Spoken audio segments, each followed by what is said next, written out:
ಪ್ರಾಯೋಜಕರು ಎಂಎಸ್ಐಎಲ್ ಸ್ಫೂರ್ತಿ ಡಿಸ್ಟ್ರಿಬ್ಯೂಟರ್ಸ್ ಸಿಂಧನೂರ್. ನಮಸ್ಕಾರ, ವೈಭವ್ ನ್ಯೂಸ್ಗೆ ಸ್ವಾಗತ. ಇದೀಗ ಮುಖ್ಯಾಂಶಗಳು.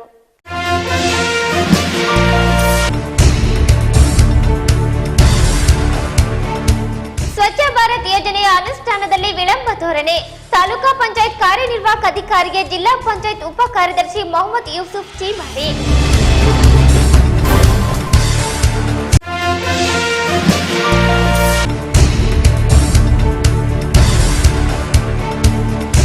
ಹಿರೇಬೇರ್ಗಿ ಗ್ರಾಮದಲ್ಲಿ ನೀರಿನ ಸಮಸ್ಯೆ. ಗ್ರಾಮಸ್ಥರಿಂದ ತಾಲೂಕಾ ಪಂಚಾಯತ್ಗೆ ಜಿಲ್ಲಾ ಪಂಚಾಯತ್ ಉಪ ಕಾರ್ಯದರ್ಶಿಗೆ ಮುತ್ತಿಗೆ ಹಾಕಿ ಪ್ರತಿಭಟನೆ.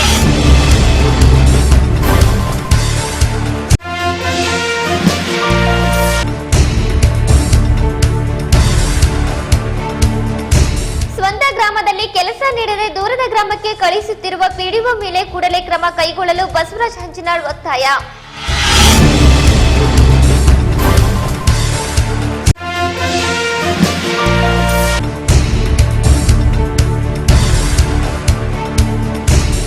ಯಾರಿಗೆ ಟಿಕೆಟ್ ಸಿಕ್ಕರೂ ಬೇರೆಯವರು ಅಸಮಾಧಾನಗೊಳ್ಳದೆ ಪಕ್ಷಕ್ಕಾಗಿ ಪ್ರಾಮಾಣಿಕವಾಗಿ ದುಡಿಯಬೇಕು. ಎಂಎಸ್ ಕರೇಗೌಡ ಕರೆ.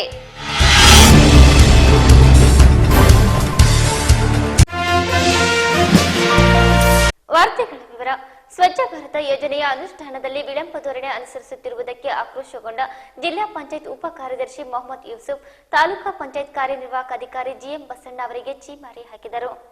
ಅವರು ನಗರದ ತಾಲೂಕಾ ಪಂಚಾಯತ್ ಸಭಾಂಗಣದಲ್ಲಿ ಸ್ವಚ್ಛ ಭಾರತ ಯೋಜನೆಯ ಅನುಷ್ಠಾನಕ್ಕೆ ಸಂಬಂಧಿಸಿದಂತೆ ಸಭೆ ನಡೆಯಿತು.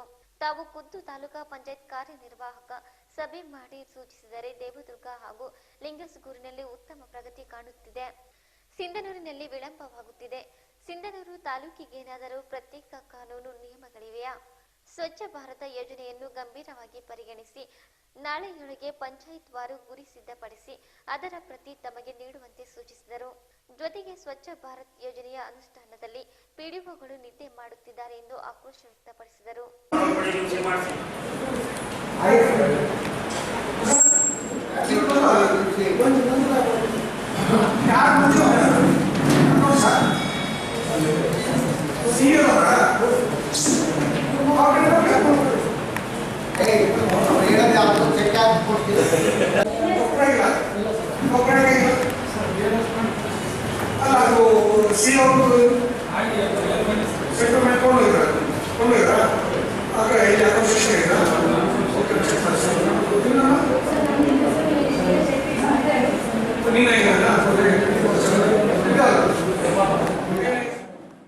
ಸಭೆಯಲ್ಲಿ ಭಾಗವಹಿಸಿದ್ದ ಶಿಕ್ಷಣ, ಮಹಿಳಾ ಮತ್ತು ಮಕ್ಕಳ ಕಲ್ಯಾಣಾಧಿಕಾರಿಗಳು ಹಾಗೂ ಆರೋಗ್ಯ ಇಲಾಖೆಯ ಅಧಿಕಾರಿಗಳನ್ನು ಉದ್ದೇಶಿಸಿ ಮಾತನಾಡಿದ ಉಪ ಕಾರ್ಯದರ್ಶಿ, ಸ್ವಚ್ಛ ಭಾರತ ಯೋಜನೆಯ ಸಮಗ್ರ ಅನುಷ್ಠಾನ ಪ್ರತಿಯೊಬ್ಬರ ಕರ್ತವ್ಯವಾಗಿದೆ.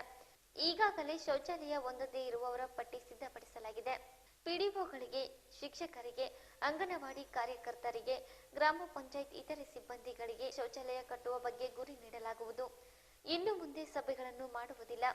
ಬರೀ ಪ್ರಗತಿ ಪರಿಶೀಲನೆ ನಡೆಯುತ್ತಿದೆ. ಪ್ರತಿ ಶುಕ್ರವಾರ ಶೌಚಾಲಯ ನಿರ್ಮಾಣ ಕಾಮಗಾರಿ ಆರಂಭವಾಗಬೇಕು. 15 ದಿನಗಳೊಳಗೆ ಪೂರ್ಣಗೊಳ್ಳಬೇಕು. ಆ ರೀತಿಯಲ್ಲಿ ಯೋಜನೆಗಳನ್ನು ರೂಪಿಸಿಕೊಳ್ಳಬೇಕು. ಇದಕ್ಕಾಗಿ ನೋಡೆಲ್ ಅಧಿಕಾರಿಗಳನ್ನು ನೇಮಕ ಮಾಡಲಾಗುವುದು ಎಂದರು. ನರೇಗಾ ಹಾಗೂ ವಸತಿ ಯೋಜನೆಯಂತೆ ಸ್ವಚ್ಛ ಭಾರತ ಯೋಜನೆ ಅನುಷ್ಠಾನವಾಗಬೇಕು. ಇದರಲ್ಲಿ ಯಾರೇ ನಿರ್ಲಕ್ಷ್ಯ ಧೋರಣೆ ಅನುಸರಿಸಿದರೆ ಕಠಿಣ ಕ್ರಮ ಕೈಗೊಳ್ಳಬೇಕಾಗುತ್ತದೆ ಎಂದು ಎಚ್ಚರಿಕೆ ನೀಡಿದರು.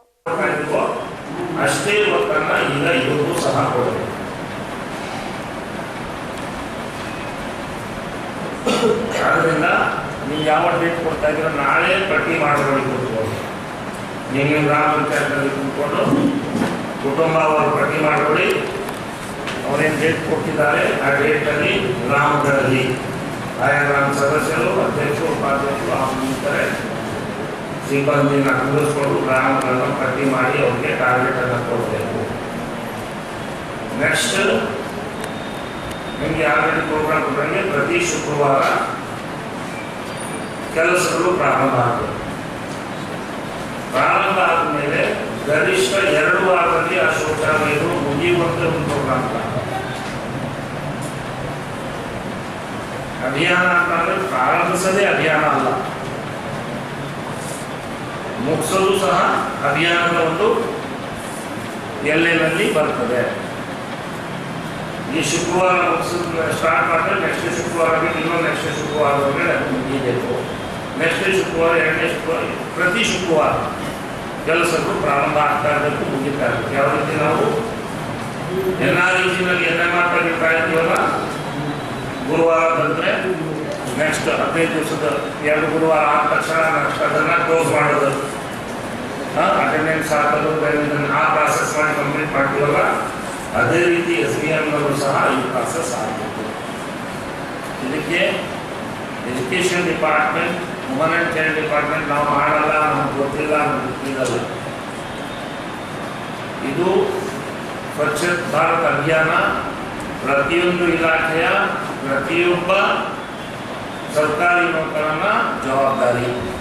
ಸಭೆಯಲ್ಲಿ ಮುಖ್ಯ ಯೋಜನಾಧಿಕಾರಿ ಕೊಟ್ರಪ್ಪ, ಯೋಜನಾಧಿಕಾರಿ ಶರಣಬಸವ ಕೆಸರಟ್ಟಿ, ಇಒ GM ಬಸಣ್ಣ ಸೇರಿದಂತೆ PRD, ಗ್ರಾಮ ಪಂಚಾಯತ್ ಮಹಿಳಾ ಮತ್ತು ಮಕ್ಕಳ ಕಲ್ಯಾಣ ಇಲಾಖೆ, ಶಿಕ್ಷಣ ಇಲಾಖೆ ಅಧಿಕಾರಿಗಳು ಉಪಸ್ಥಿತರಿದ್ದರು. ತಾಲೂಕಿನ ಹಿರೇಬೇರ್ಗಿ ಗ್ರಾಮದಲ್ಲಿ ಉಲ್ಬಣಿಸಿರುವ ಕುಡಿಯುವ ನೀರಿನ ಸಮಸ್ಯೆಯ ಹಿನ್ನೆಲೆಯಲ್ಲಿ ಗ್ರಾಮಸ್ಥರು ತಾಲೂಕಾ ಪಂಚಾಯತ್ಗೆ ಮುತ್ತಿಗೆ ಹಾಕಿ ಪ್ರತಿಭಟಿಸಿ ಜಿಲ್ಲಾ ಪಂಚಾಯತ್ ಉಪ ಕಾರ್ಯದರ್ಶಿಗೆ ಮುತ್ತಿಗೆ ಹಾಕಿದರು. ಹಿರೇಬೇರ್ಗಿ ಗ್ರಾಮದಲ್ಲಿ ಕುಡಿಯುವ ನೀರಿನ ಸಮಸ್ಯೆ ಇರುವುದರಿಂದ ಗ್ರಾಮದಲ್ಲಿ ಬೋರ್ವೆಲ್ ಕೊರೆಯಿಸಿದರೂ ನೀರು ಬಂದಿಲ್ಲ. ಹೀಗಾಗಿ ಅಧಿಕಾರಿಗಳು ಚಿಕ್ಕಬೇರ್ಗಿ ಗ್ರಾಮದ ಸರ್ಕಾರಿ ಜಾಗದಲ್ಲಿ ಬೋರ್ವೆಲ್ ಕೊರೆಯಿಸಿದರು.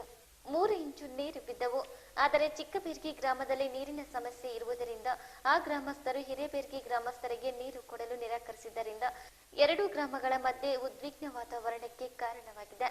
ಹಿರೇಬೇರ್ಗಿಯ ನೂರಾರು ಗ್ರಾಮಸ್ಥರು ಖಾಲಿ ಕೊಡಗಳಿಂದ ತಾಲೂಕಾ ಪಂಚಾಯತ್ಗೆ ಮುತ್ತಿಗೆ ಹಾಕಿ ಆಕ್ರೋಶ ವ್ಯಕ್ತಪಡಿಸಿ ನೀರು ಕೊಡಲು ನಿರಾಕರಿಸುತ್ತಿರುವ ಚಿಕ್ಕಬೇರ್ಗಿ ಗ್ರಾಮದ ಕೆಲ ಮುಖಂಡರ ಮೇಲೆ ಕಾನೂನು ಕ್ರಮ ಕೈಗೊಳ್ಳಬೇಕೆಂದು ಆಗ್ರಹಿಸಿದರು. ಎಲ್ಲ ಇಡೀ ಜಿಲ್ಲೆದು ಅಥವಾ ಇಡೀ ಇದ್ರದ್ದು ನಾವು ಇಲ್ಲಿ ಇಟ್ಕೊಂಡು ಬಂದಿಲ್ಲ. ಮಾಹಿತಿಯನ್ನು ನಾವು ಕೊಡೋದು ಕೇಳೋದು ನಿಮ್ಮ ಹಕ್ಕ ಐತೆ, ನಾವು ಕೊಡಲೇಬೇಕು, ನಾವು ಕೊಡ್ತೀವಿ. ಆದರೆ ಅಪ್ರಸ್ತುತ ಯಾಕೆಂತಂದರೆ ಸದ್ಯಕ್ಕಿರುವಂತಹ ಈ ಸಮಸ್ಯೆಯನ್ನು ನಾವು ಬಗೆಹರಿಸೋದ್ರಲ್ಲಿ ನಾವು ಕ್ರಮ ಜರುಗಿಸಬೇಕು. ಅದ್ರ ಬಗ್ಗೆ ಈಗ ಬೋರ್ವೆಲ್ ಹಾಕ್ತೀವಿ ಅಂತ ಹೇಳ್ತಾರೆ, ಅದ್ರ ಜೊತೆಗೆ ಯಾರೋ 1-2-3 ಜನ ಪ್ರಾಬ್ಲಮ್ ಮಾಡ್ತಾ ಇದ್ದಾರೆ, ನೀರು ಬಿಡ್ತಾ ಇಲ್ಲ ಅಂತ ಅಂದ್ಬಿಟ್ಟು ಹೇಳ್ತಾ ಇರಲ್ಲ, ಅದನ್ನು ನಾವು ಇದನ್ನ ಮಾಡ್ತೀವಿ, ಕ್ರಮ ಜರುಗಿಸ್ತೀವಿ. ನೀವು ವಿಸಿಟ್ ಮಾಡ್ಬೇಕು ಸರ್, ಅಂದ್ರೆ ಕರೆಕ್ಟ್ ಹೋಗ್ತೀವಿ. ಯಾಕಂದ್ರೆ AWಗೆ ಅಷ್ಟು ಅದು ಇದಾಗಲ್ರಿ, ವೆಟಬಲ್ ಪರ್ಸನಲ್ ಆಗಿಂತ ಅಲ್ಲಿ ಪರಿಸ್ಥಿತಿ ನೀವು ಜಿಲ್ಲಾ ಮಟ್ಟದ ಅಧಿಕಾರಿಗಳಾಗಿರ್ತೀರಿ, ಜಿಲ್ಲಾಧಿಕಾರಿಗಳು ಹೆಲ್ಪ್ ತಗೊಂತೀರಿ ನೀವು. ವಿಚಾರ ಮಾಡಿದ್ದೀವಿ. ಅಕ್ರಮವಾಗಿ ಯಾರು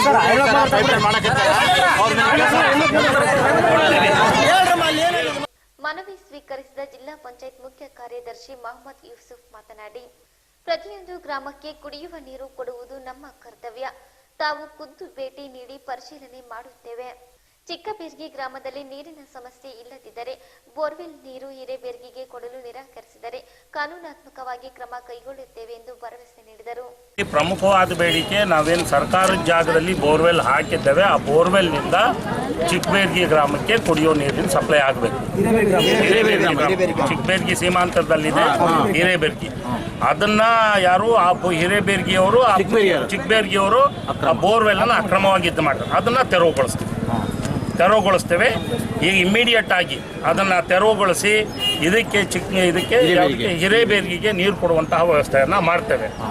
ಒಂದು ವೇಳೆ ಅವರು ಇದಕ್ಕೇನಾದರೂ ಅಡ್ಡಪಡಿಸಿದ್ರೆ ಖಂಡಿತವಾಗಿ ಅವ್ರ ಮೇಲೆ ನಾವು ಕಾನೂನಂತೆ ನಾವು ಮೊಕದ್ದಮೆಯನ್ನು ದಾಖಲಿಸ್ತೀವಿ.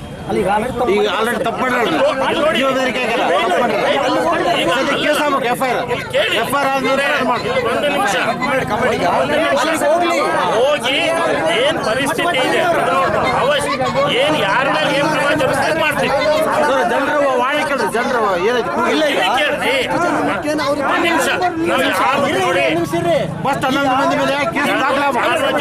ಸಮಸ್ಯೆ ಮುಖ್ಯ ಅಲ್ಲ. ಈಗ ಫಸ್ಟ್ ನೀರಿಂದು ಹೌದಾ, ಈಗ ಏನವರು ಬೈಪಾಸ್ ನೀರು ತಗೊಂಡ್ರೆ ಅದನ್ನ ಬಂದ್ ಮಾಡಿ ನಿಮ್ ಗ್ರಾಮಕ್ಕೆ ನೀರು ಕೊಡ್ಬೇಕು. ಫಸ್ಟ್ ಡಿಮ್ಯಾಂಡ್ ಅವ್ರು ಮತ್ತೆ ತಕರಾರು ಮಾಡಕ್ಕೆ ನೀವು ಕಂಪ್ಲೇಂಟ್ ಮಾಡ್ಬೇಡಿ, ಅವರೇ ಅದನ್ನೇ ಹೇಳ್ತಾ ಇದ್ದೀವಿ.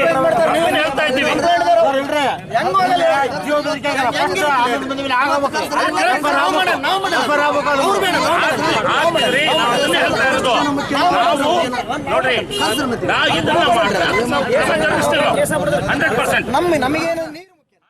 ಇದಕ್ಕೆ ಸುಮ್ಮನಾಗದ ಪ್ರತಿಭಟನಾಕಾರರು ನೀರು ಕೊಡುವವರೆಗೂ ನಾವು ಇಲ್ಲಿಂದ ಹೋಗುವುದಿಲ್ಲ ಎಂದು ಪಟ್ಟು ಹಿಡಿದು ಕುಳಿತುಕೊಂಡಿದ್ದಾರೆ.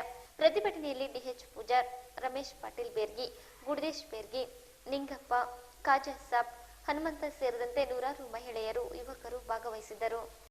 ಬಡವರು ಗುಳೆ ಹೋಗಬಾರದು, ತಮ್ಮ ಗ್ರಾಮಗಳಲ್ಲಿಯೇ ದುಡಿದು ತಮ್ಮ ಜೀವನೋಪಾಯ ಮಾಡಿಕೊಳ್ಳಲಿ ಎನ್ನುವ ಉದ್ದೇಶದಿಂದ ಮಾಡಿದ ಸ್ವಂತ ಗ್ರಾಮದಲ್ಲಿ ಕೆಲಸ ನೀಡದೆ ದೂರದ ಗ್ರಾಮಕ್ಕೆ ಕಳುಹಿಸುತ್ತಿರುವ ಪಿಡಿಒ ಮೇಲೆ ಕೂಡಲೇ ಕ್ರಮ ಕೈಗೊಳ್ಳಬೇಕು ಎಂದು ರಾಜ್ಯ ರೈತ ಸಂಘದ ಅಧ್ಯಕ್ಷ ಬಸವರಾಜ ಹಂಚನಾಳ್ ಆಕ್ರೋಶ ವ್ಯಕ್ತಪಡಿಸಿದರು. ರೈತ ಹೋರಾಟಕ್ಕೆ ಭ್ರಷ್ಟ ಅಧಿಕಾರಿಗಳಿಗೆ, ಕೂಲಿ ಕೊಡದ ಭ್ರಷ್ಟ ಅಧಿಕಾರಿಗಳಿಗೆ, ಕೂಲಿ ಕೊಡದ ಭ್ರಷ್ಟ ಪಿಡಿಒಗೆ, ಕೂಲಿ ಕೊಡದ ಭ್ರಷ್ಟ ತಾಲೂಕಾ ಪಂಚಾಯತಿ ಅಧಿಕಾರಿಗಳಿಗೆ, ಭ್ರಷ್ಟ ಅಧಿಕಾರಿಗಳಿಗೆ ಅವರು ತಾಲೂಕಿನ ಜಾಲಿಹಾಳ್ ಗ್ರಾಮ ಪಂಚಾಯತ್ ಮುಂದೆ ಗ್ರಾಮದಲ್ಲಿ ಕೆಲಸ ನೀಡಿ ಎಂದು ಆಗ್ರಹಿಸಿ ರಾಜ್ಯ ರೈತ ಸಂಘ ಹಮ್ಮಿಕೊಂಡಿದ್ದ ಪ್ರತಿಭಟನೆಯಲ್ಲಿ ಮಾತನಾಡಿದರು. ಅಧಿಕಾರಕ್ಕೆ ಬಂದ ಜನಪ್ರತಿನಿಧಿಗಳು ಉದ್ಯೋಗ ಖಾತ್ರಿ ಯೋಜನೆಯನ್ನು ಸಮರ್ಪಕವಾಗಿ ಜಾರಿ ಮಾಡುತ್ತಿಲ್ಲ. ಈ ಗ್ರಾಮದಲ್ಲಿರುವ ಹಳ್ಳದ ಹೂಳು ಎತ್ತುವ ಕೆಲಸವನ್ನಾದರೂ ನೀಡಬೇಕಾಗಿತ್ತು. ಆದರೆ ದೂರದ ಗುಡದೂರು ಗ್ರಾಮ ಪಂಚಾಯತ್ಗೆ ಜನತೆಯನ್ನು ಕಳಿಸುವ ಉದ್ದೇಶವೇನು? ಈ ಜನಪ್ರತಿನಿಧಿಗಳು ಮತ್ತು ಅಧಿಕಾರಿಗಳು ಸೇರಿ ಜನರ ಜೀವ ಹಿಂಡುತ್ತಿದ್ದಾರೆ ಎಂದರು. 2300 ಜನಸಂಖ್ಯೆ ಇರೋ ಈ ಜಾಲಾಳ್ ಪಂಚಾಯತ್ ವ್ಯಾಪ್ತಿ ಜಾಲಾಳಲ್ಲಿ ಇಲ್ಲಿ ಸುಮಾರು 15,000 ಎಕರೆ ಹಳ್ಳದ ಇರಿಗೇಷನ್ ಇದೆ. ಹಳ್ಳಕ್ಕಾರ ಕೆಲಸ ಕೊಡ್ಬೋದಲ್ಲ. 15,000 ಎಕರೆ 17,000 ಎಕರೆ ಇರಿಗೇಷನ್ ಇರೋ ಹಳ್ಳ ಎಷ್ಟು ದೊಡ್ಡ ಹಳ್ಳ ಇರ್ಬೋದು. ಸುಮಾರು ಇವ್ನು ಯಾರು ಸ್ವಲ್ಪನಾದ್ರೂ ಮನಸಾಕ್ಷಿ ಅನ್ನೋದಿದೆಯಾ? ಈ ದುಡಿಯೋ ಬರೋ ಕೆಲಸ ಕೊಡಕ್ಕೆ ಹಿಂದೆ ಮುಂದೆ ನೋಡ್ತಾನೆ. ಇವ್ರಪ್ಪ ಮನೇನ ಕೊಡ್ತಾನ ಹೆಂಗೆ? ಇವ್ರಪ್ಪ ಮನೆ ಕೊಟ್ರೆ ಏನಾದ್ರು ಮತ್ತೆ ಬೇರೆ ಏನಿದೆ ಅದು ಕಂಡೀಷನ್. ಇದಕ್ಕಾಗಿ ನಾವು ಮೊದಲು ಆಲ್ರೆಡಿ ಇಒ ಕಂಪ್ಲೇಂಟ್ ಅವನ ಪರಿಸ್ಥಿತಿ ಹೆಂಗಿದೆ ಅಂದರೆ, ಅಥವಾ DS ಮಾತು ಕೇಳ್ತಾನಿಲ್ಲ. ಅವರು ಫೋನಲ್ಲಿ ಹೇಳಿದ್ರು ಕೂಡ ಇವ್ರು ಕೇಳೋ ಮನಸ್ಥಿತಿ ಇವನ ಹತ್ರ ಇಲ್ಲ. ಆಮೇಲೆ ಇವರು ಫೋನಲ್ಲಿ ಹೇಳಿದ್ರು ಕೇಳೋ ಮನಸ್ಥಿತಿ ಇಲ್ಲ. ನಾವು ಫೋನ್ ಮಾಡಿ ಕೇಳಿದ್ರು ಕೂಡ ಅವಾಗ ಸಾಫ್ ಮಾಡುವಂಥ ಕೆಲಸ. ಆಯ್ತಪ್ಪ ಸರ್, ನಾಳೆ ಕೊಟ್ಬಿಡ್ತೀವಿ ಸರ್, ಮತ್ತೆ ನಾಳೆ ಹೇಳಿದ್ರೆ ಮತ್ತೆ ನಾಳೆ. ಇದೇ ಥರ ಸುಮಾರು 25 ಡೇಸ್ 25 ದಿನದಲ್ಲೂ ಇದೇ ಥರ ದಬ್ತಾ ಇದ್ದಾನೆ. ಇದು ಯಾವ ಕಾರಣಕ್ಕೆ ತಪ್ಪಿದ್ರೆ ಯಾವ ದುರುದ್ದೇಶ ಅನ್ನೋದ್ರ ಇದೆಯೋ ನಮ್ಮಂತೂ ಗೊತ್ತಿಲ್ಲ. ಇದು ಉದ್ದೇಶ ಅಂತ ಅಲ್ಲ, ಇದು ದುರುದ್ದೇಶನೇ ಇದೆ ಅವನ ಹತ್ರ. ಇದು ಇಲ್ಲಿರೋ ಸಮಸ್ಯೆ. ಆಮೇಲೆ ಇನ್ನೊಂದು ಇಲ್ಲಿ ಕುಡಿಯೋ ನೀರಿನ ಸಮಸ್ಯೆ ಅಂತೂ ಭಾಳ ದೊಡ್ಡ ಸಮಸ್ಯೆ. 1ನೇ ವಾರ್ಡು ಅಥವಾ 2ನೇ ವಾರ್ಡ್ಗೆ ನೀರೇ ಹೋಗಲ್ಲ ಕುಡಿಯೋಕ್ಕೆ. 3ನೇ ವಾರ್ಡು ಇದು ಕುಡಿಯೋಕೆ ನೀರೇ ಹೋಗಲ್ಲ. ಇಲ್ಲಿ ಪರಿಸ್ಥಿತಿ ಹೆಂಗಿದೆ ಅಂದ್ರೆ, ಇಲ್ಲೊಬ್ರು ಕಾರ್ಯಕರ್ತರು ಹೇಳಿದ ಪ್ರಕಾರ ಇಲ್ಲಿ ಎಲ್ಲರೂ NRI ವರ್ಗೆ ಹೋಗ್ಬಿಡ್ತಾರೆ. ಸುಮಾರು ಇಲ್ಲಿಂದ ಗುಡದೂರಿಗೆ ಕಳಿಸ್ತಾರೆ. ಸುಮಾರು ಇಲ್ಲಿಂದ 40 ಕಿಲೋಮೀಟರ್ ದೂರ ಆಗುತ್ತೆ. ಎಲ್ಲ ಹಿರಿಯರು ತಂದೆ ತಾಯಿಗಳೆಲ್ಲ ಪೋಷಕರಲ್ಲಿ ಹೋದ್ಮೇಲೆ ಅದು ನೀರು ತರುವಂತ ಜವಾಬ್ದಾರಿ ಪಾಪ ಮಕ್ಕಳು ಸ್ಕೂಲ್ಗೆ ಹೋಗೋ ಮಕ್ಕಳ ಮೇಲೆ ಜವಾಬ್ದಾರಿ ಬೀಳುತ್ತೆ. ಅಲ್ಲಿ ಕುಡಿಯೋ ನೀರೇ ಪಾಪ ಸುಮಾರು 2 ವಾರ್ಡ್ನೇ ವಾರ ಅಥವಾ 3ನೇ ವಾರ್ಡಿಗೆ ಹೋಗಿ ತೊಗೊಂಬರ್ಬೇಕಂದ್ರೆ ಎಷ್ಟು ಕಷ್ಟ ಆಗುತ್ತೆ ಮಕ್ಕಳಿಗೆ. ಅದನ್ನು ಕೂಡ ಅವ್ನ ಗಮನಕ್ಕೆ ತಂದ್ರು ಕೂಡ ಅವ್ನಿಗೆ ಯಾವುದೇ ಕ್ಯಾರೆ ಅಂತ ಇಲ್ಲ, ಅವ್ನ ಕಿವು ಹಾಕೊಳ್ಳೋ ಪರಿಸ್ಥಿತಿ ಅವಿಲ್ಲ. ಈ ತರ ಇದೆ ಈ ಜಾಲಾಳ್ ಪಂಚಾಯತಲ್ಲಿ.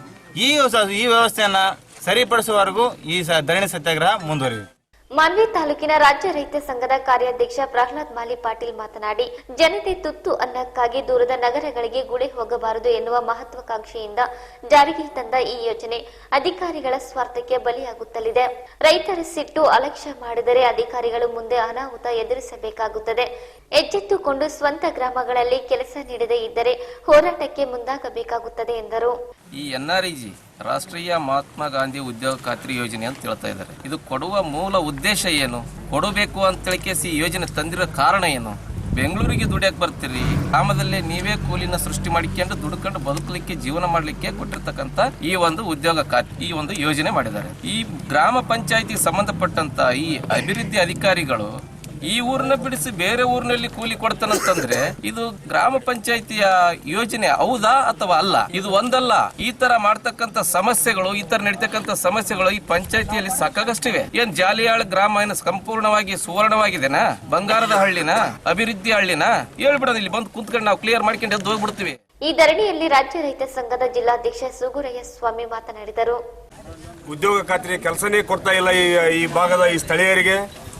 ಸ್ಥಳೀಯಲ್ಲಿ ಕೆಲಸ ಕೊಡುವುದನ್ನು ಬಿಟ್ಟು ಬೇರೆ ಬೇರೆ ಗ್ರಾಮಕ್ಕೆ 30-40 ಕಿಲೋಮೀಟರ್ ಹೋಗಿ ಕೆಲಸ ಮಾಡಂತ ಹೇಳುವುದು ಎಂಥ ದುಷ್ಟ ಅಂತ ನಾನು ಈ ಸಂದರ್ಭದಲ್ಲಿ ಹೇಳ್ತೀನಿ. ಈ ಎಂಥ ಅಧಿಕಾರಿಗಳು, ಯಾಕಂತ ಕೇಳಿದ್ರೆ ಇವತ್ತು ಬರಗಾಲ ಆಗಿದೆ. ಕಳೆದ 4 ವರ್ಷಗಳಿಂದ ಸತತ ಬರಗಾಲ. ಇಂಥ ಬರಗಾಲದಲ್ಲಿ ಕೂಡ ಸಾಕಷ್ಟು ಉದ್ಯೋಗ ಖಾತ್ರಿ ಯೋಜನೆ ಅಡಿಯಲ್ಲಿ ಹಣ ಬಂದರೂ ಕೂಡ ಗ್ರಾಮದ ಕೂಲಿಕಾರರಿಗೆ ಕೆಲಸನೇ ನೀಡ್ತಾ ಇಲ್ಲ. ಇದು ನಮ್ಮ ಖಂಡನೆ. ಇವತ್ತು ಗ್ರಾಮ ಪಂಚಾಯತಿ ಮುಂದೆ ಈ ಉದ್ದೇಶವನ್ನು ಇಟ್ಟುಕೊಂಡು ಚಳವಳಿ ಮಾಡ್ತಾ ಇದ್ದೀವಿ.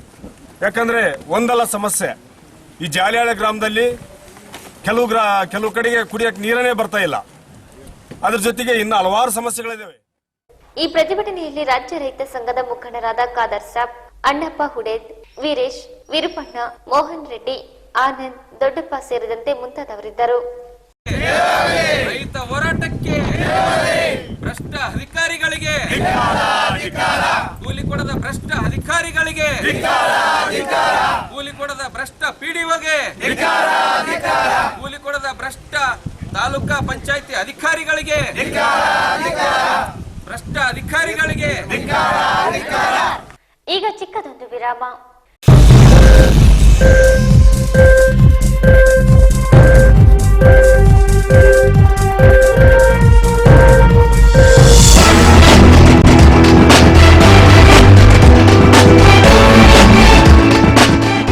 ವಿರಾಮದ ನಂತರ ವಾರ್ತಾ ಪ್ರಸಾರಕ್ಕೆ ಮತ್ತೆ ಸ್ವಾಗತ. ಸಿಂಧನೂರು ಕ್ಷೇತ್ರದ ಬಿಜೆಪಿ ಅಭ್ಯರ್ಥಿಯಾಗಿ ಯಾರಿಗೆ ಟಿಕೆಟ್ ಸಿಕ್ಕರೂ ಬೇರೆಯವರು ಅಸಮಾಧಾನಗೊಳ್ಳದೆ ಪಕ್ಷಕ್ಕಾಗಿ ಪ್ರಾಮಾಣಿಕವಾಗಿ ದುಡಿಯಬೇಕು ಎಂದು ಬಿಜೆಪಿಯ ಸಿಂಧನೂರು ವಿಧಾನಸಭಾ ಕ್ಷೇತ್ರದ ವಿಸ್ತಾರಕ ಎಂಎಸ್ ಕರೇಗೌಡ ಹೇಳಿದರು. ಅವರು ನಗರದ ಖಾಸಗಿ ಹೋಟೆಲ್ ಒಂದರಲ್ಲಿ ಸಂಜೆ ಪಂಡಿತ್ ದೀನ ದಯಾಳ್ ಉಪಾಧ್ಯಾಯ ಜನ್ಮ ಶತಮಾನೋತ್ಸವ ಕಾರ್ಯ ವಿಸ್ತಾರ ಯೋಜನೆಯಡಿ ವಿಸ್ತಾರಕರ ಸಭೆಯನ್ನುದ್ದೇಶಿಸಿ ಮಾತನಾಡಿದರು. ಬೂತ್ ಮಟ್ಟದ ಏಜೆಂಟರು ಚುನಾವಣಾ ಸೂತ್ರಧಾರರಿದ್ದಂತೆ ಅವರು ಪಕ್ಷ ಹಾಗೂ ಮುಖಂಡರ ಮಧ್ಯದಲ್ಲಿ ಕೊಂಡಿಯಂತೆ ಕಾರ್ಯನಿರ್ವಹಿಸುತ್ತಾರೆ ಎಂದರು. ಮೊದಲ ಹಾಗೂ ಎರಡನೇ ದರ್ಜೆಯ ವಿಸ್ತಾರಕರು ಕಳೆದ 1 ತಿಂಗಳಿನಿಂದ ಪಕ್ಷದ ಸೂಚನೆಯಂತೆ ಸಂಘಟನೆಯಲ್ಲಿ ಅತ್ಯಂತ ಪ್ರಾಮಾಣಿಕವಾಗಿ ಕಾರ್ಯನಿರ್ವಹಿಸುತ್ತಿದ್ದೀರಿ. ಅದರಂತೆ ಜುಲೈ 31 ಸಂಜೆ 5 ಗಂಟೆಯವರೆಗೆ ಮತದಾರರ ಯಾದಿಯ ಪರಿಷ್ಕರಣೆ, ತಿದ್ದುಪಡಿ, ಸೇರ್ಪಡೆಯನ್ನು ತಹಸೀಲ್ ಕಚೇರಿಯಲ್ಲಿ ಚುನಾವಣಾ ವಿಭಾಗ ನಡೆಸುತ್ತಿದೆ.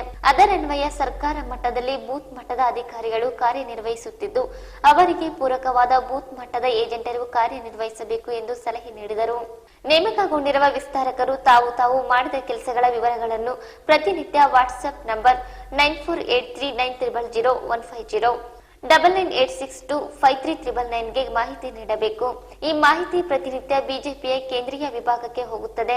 ನಾನು ಮೊದಲನೇದಾಗಿ ವಿಸ್ತಾರಕರಿಗೆ ಹೇಳ್ತೇನೆ, ಮೊದಲು ಹೋಗಿ ನಾವು ಯಾವ ಬೂತಿಗೆ ಹೋಗ್ತೇವೆ, ನಮಗೆ ಯಾವ ಬೂತಿಗೆ ಅಲಾಟ್ ಮಾಡ್ಯಾರ ಆ ಬೂತ್ನೊಳಗೆ ನಿಮ್ಮನ್ನು ಒಂದೊಂದು ಬೂತಿಗೆ ಹಾಕ್ಯಾವ. ನಾವು ಬೂತ್ ಅಂದ್ರೆ ಮತಗಟ್ಟೆ. ಆ ಮತಗಟ್ಟೆಗೆ ನೀವು ಹೋಗಿ ಆ ಮತಗಟ್ಟೆ ಒಳಗೆ ಮತಗಟ್ಟೆ ಕಮಿಟಿ ಪವರ್ನಾಗೈತಿ ನೋಡಿ. ಆಲ್ರೆಡಿ ನಾವೀಗ 12 ಮಂದಿದು ಪ್ರತಿ ಮತಗಟ್ಟೆ ಒಳಗೆ ನೋಡಿ, ಪ್ರತಿ ಮತಗಟ್ಟೆ ಒಳಗೆ ನಾವು ಬೂತ್ ಕಮಿಟಿ ಮಾಡೇವು. ನೀವು ಅದನ್ನು ನೋಡ್ರಿ. ಅಧ್ಯಕ್ಷರಿಗೂ ಬರಕ್ಕೆ ಹೇಳೀನಿ. ಆ ಇದ್ರಾಗ ಅಧ್ಯಕ್ಷರು ಮತ್ತು ಕಾರ್ಯದರ್ಶಿಗಳು ಸ್ವಲ್ಪ ಪ್ರಮಾಣ ಬಂದ, ಅಷ್ಟೂರು ಬಂದಿಲ್ಲ. ನಾವು ಆ ಮತಗಟ್ಟೆಯೊಳಗೆ ಬೆಳಿಗ್ಗೆ ನಾವು ಎದ್ದ ತಕ್ಷಣ ನಾಳೆ ಒಂದು ಯಾವುದೋ ದೇವಸ್ಥಾನ ಯಾವುದೋ ಒಂದು ಕಟ್ಟೆ ಅಲ್ಲಿಗೆ ಎಲ್ಲರೂ ಕೂಡ್ಕೊಂಡು ಅಲ್ಲಿಂದ ನಮ್ದು ಪ್ರಯಾಣ ಶುರು. ಹಾಗಾದ್ರೆ ನಾವು ವಿಸ್ತಾರಕರ ಜೊತೆ ಯಾರು ಇರ್ತಾರಪ್ಪ ಅಂದ್ರೆ ಅಲ್ಲಿ ಮತಗಟ್ಟೆಗೆ 12 ಜನರ ಕಮಿಟಿ ಮಾಡಿ 12 ಜನರ ತಂಡ. ಆ 12 ಜನರ ತಂಡ ಮತ್ತು ಆ ಊರಾಗ ನಮ್ಮ ಬಿಜೆಪಿ ಕಾರ್ಯಕರ್ತರು ಯಾರದಾರ ಅವ್ರೆಲ್ಲರನ್ನೂ ನೀವು ಕಟ್ಕೊಂಡ ಒಂದೇನೋ ದೇವಸ್ಥಾನದಿಂದ ನಿಮ್ಮ ಪ್ರಯಾಣ ಪ್ರಾರಂಭ ಆಗಬೇಕು. ಅಲ್ಲಿಂದ ಮತ್ತೆ ಒಂದು ಮೀಟಿಂಗ್ ಮಾಡಬೇಕು. ನೋಡಪ್ಪ ಪೂರ್ಣ ಕಮಿಟಿ ಆಗೈತು, ಹೆಂಗೆ ಕಮಿಟಿ ಆಗಿತ್ತು ಅಂದ್ರೆ ಓಕೆ ಬರ್ಕೊಂಡ್ಬಿಡ್ಬೇಕು. ನಿಮಗೆ ಡೈರಿ ಕೊಟ್ಟೇವೆ ನಾವು, ಅದ್ರೊಳಗೆ ಬುಕ್ ಐತಿ. ಎಲ್ಲರೂ ವಿಸ್ತಾರಕರ ಇದ್ರೊಳಗೆ ಒಂದು ಬುಕ್ ಐತಿ, ಮ್ಯಾಲ ಡೇಟ್ ಬರಿಬೇಕು. ನಾಳೆ ತಾರೀಕು 6-7ರಿಂದ ನಿಮ್ಮ ಪ್ರಕ್ರಿಯೆ ಶುರು. ಅದ್ರೊಳಗೆ ಬರೆದ ನಾಳೆ ನಾವು ಮೊದಲಿಗೆ ಮೀಟಿಂಗ್ ಮಾಡಿ ಎಲ್ಲರೂ ಸರಿಯಾಗಿ ಕಮಿಟಿ ಮಾಡ್ಯಾರೋ ಇಲ್ಲೋ, ಅಲ್ಲಿ BLA 2 ಅಂತ ಮಾಡೇವಿ ಅವ್ರು ಅದಾರೋ ಇಲ್ಲೋ, ಅದನ್ನೆಲ್ಲ ನೋಡಿದ ಮೇಲೆ ಅದ್ರೊಳಗೆ ಇದ್ದವ್ರು ಎಲ್ಲರೂ ನಮ್ಮ ಪಕ್ಷದ ಸದಸ್ಯರಾಗ್ಯಾರೋ ಇಲ್ಲ, ಮಿಸ್ ಕಾಲ್ ಕೊಡುವಂತದ್ದು ಒಂದು ಇದೈತಿ. ಅದ್ರ ಕರಪತ್ರ ಐತಿ, ಎಲ್ಲರ ಹತ್ರ ಕರಪತ್ರ ಐತಿ. ಆ ಕರಪತ್ರ ಇಂಥದ್ದೊಂದು ಕರಪತ್ರ ಐತಿ, ನೋಡಿದ್ರೆ ಎಲ್ಲ ಡಿಟೇಲ್ ಬರ್ತದೆ. ಮಾಜಿ MLC ಮೃತ್ಯುಂಜಯ ಜಿನ್ಗಾ ಮಾತನಾಡಿ, ವಿಸ್ತಾರಕರ ಜವಾಬ್ದಾರಿ ಬಹಳಷ್ಟು ಇದ್ದು ವಾರ್ಡ್, ಬೂತ್, ಮಂಡಲ ಮತ್ತು ಶಕ್ತಿ ಕೇಂದ್ರ ಎಲ್ಲ ಕಾರ್ಯಕರ್ತರನ್ನು ಪದಾಧಿಕಾರಿಗಳನ್ನು ವಿಶ್ವಾಸಕ್ಕೆ ತೆಗೆದುಕೊಂಡು ಕಾರ್ಯನಿರ್ವಹಿಸಬೇಕೆಂದು ಕಿವಿಮಾತು. ಈ ಸಂಘಟನೆಯ ವಿಚಾರವನ್ನು ಇಟ್ಟುಕೊಂಡು ಎಲ್ಲ ಕಡೆಗೂ ಈ ರೀತಿಯ ವಿಸ್ತಾರಕರನ್ನು ಹೊರಡಿಸೋದ್ರ ಮೂಲಕ ಎಲ್ಲ ಮೂಲೆ ಮೂಲೆಯಲ್ಲಿ ಬಿಜೆಪಿಯ ಶಕ್ತಿ ಬೆಳಿಬೇಕು, ಬಿಜೆಪಿಯ ಕಾರ್ಯಕರ್ತರ ಕಾರ್ಯವನ್ನು ವಿಸ್ತಾರ ಮಾಡಬೇಕು ಅನ್ನುವಂಥ ನಿಟ್ಟಿನಲ್ಲಿ ಇಡೀ ದೇಶದಲ್ಲಿ ಈ ಕಾರ್ಯಕ್ರಮವನ್ನು ಹಾಕೊಂಡಿರ್ತಕ್ಕಂಥದ್ದು. ಇವತ್ತು ಆ ಒಂದು ಕಾರ್ಯದಲ್ಲಿ ಈಗಾಗಲೇ ನಮ್ಮ ಬಳ್ಳಾರಿ ವಿಭಾಗ ಅಂದ್ರೆ ಬಳ್ಳಾರಿ, ರಾಯಚೂರು, ಕೊಪ್ಪಳ ಮೊದಲನೇ ಸ್ಥಾನದಲ್ಲಿ ಇರ್ತಕ್ಕಂಥದ್ದು, ಇಡೀ ರಾಜ್ಯದಲ್ಲೇ ಮೊದಲನೇ ಸ್ಥಾನದಲ್ಲಿ ಇರ್ತಕ್ಕಂಥದ್ದು ಶೇಷಗಿರಿ ಅವರು ಮಾತಾಡ್ತಾ ಹೇಳಿದರು. ಇದಕ್ಕೆ ಕಾರಣ ಅಂತಂದ್ರೆ ಇವತ್ತು ಆ ಶ್ರದ್ಧೆಯನ್ನು ಇಟ್ಟುಕೊಂಡು, ಪಕ್ಷದ ನಿಷ್ಠೆಯನ್ನು ಇಟ್ಟುಕೊಂಡು, ನಾವು ಕರ್ತವ್ಯ ನಿಷ್ಠೆಯಿಂದ ಇವತ್ತು ನಾವೇನು ಇವತ್ತು ಇಲ್ಲಿ ಸೇರಿದೀವೋ ಇದೇ ಸಾಕ್ಷಿ ಅನ್ನುವಂಥದ್ದನ್ನು ನಾನು ಬಹಳ ಹೆಮ್ಮೆಯಿಂದ ಹೇಳ್ಕೊಳ್ಳಿಕ್ಕೆ ಇಚ್ಛೆ ಮಾಡ್ತೇನೆ ಸ್ನೇಹಿತರೆ. ಮುಖಂಡ ಕೊಲ್ಲ ಶೇಷಗಿರಿರಾವ್ ಪ್ರಾಸ್ತಾವಿಕವಾಗಿ ಮಾತನಾಡಿದರು. ಪಾರ್ಲಿಮೆಂಟ್ ಚುನಾವಣೆಯಲ್ಲಿ ಈ ಕೊಪ್ಪಳ ಲೋಕಸಭಾ ಚುನಾವಣೆಯಲ್ಲೇ ಅತ್ಯಧಿಕ 22,000 ಹೆಚ್ಚಿನ ಮತಗಳು ಕೊಟ್ಟಂತ ಕ್ಷೇತ್ರ ಅದು ಸಿಂಧನೂರು ಕ್ಷೇತ್ರ. ಅದು ನಮಗೆಲ್ಲರಿಗೂ ಸೇರುತ್ತ ಆ ಗೌರವ. ಹಾಗೆ ತದನಂತರ ಆದಂತ ಜಿಲ್ಲಾ ಪಂಚಾಯತಿ ಚುನಾವಣೆಯಲ್ಲಿ ಸಹಿತ ನಾವು